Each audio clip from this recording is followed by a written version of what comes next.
All right, you guys, today we're up in our orchard pruning fruit trees.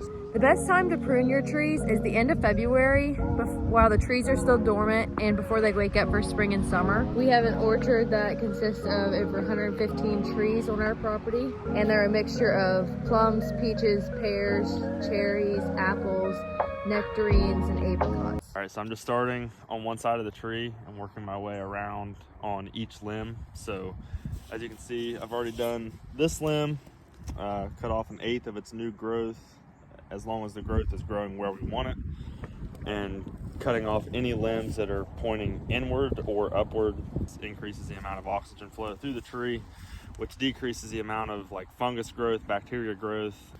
This limb here was growing straight inward and out of the tree, so we did away with that limb to kind of open up the inside of the tree.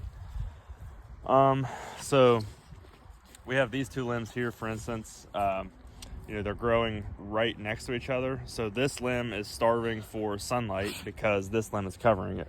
So this limb, it may hurt to cut this limb, but this limb is just wasted energy at this point because this limb is doing nothing but shading this limb to where this provides nothing. So as long as this limb continues to grow, it's just wasted energy for the tree. So this entire limb is going to go. So as you can tell, this tree here has been kind of neglected. It hasn't really been pruned like it should have, but we're kind of playing a little catch up this year on some of the trees and getting a little more aggressive with our pruning because like this tree looks more like a bush than a fruit tree at this point.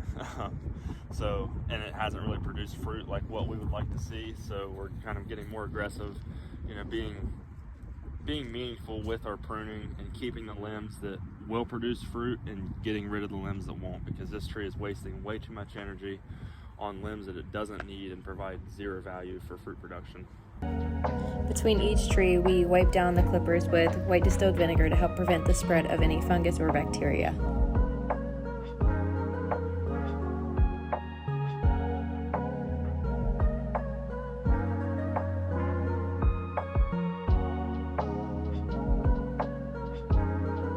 The trees like to wake up with a new haircut. That's the motto we live by, because that's what makes us feel better about taking so much growth and the limbs off of them.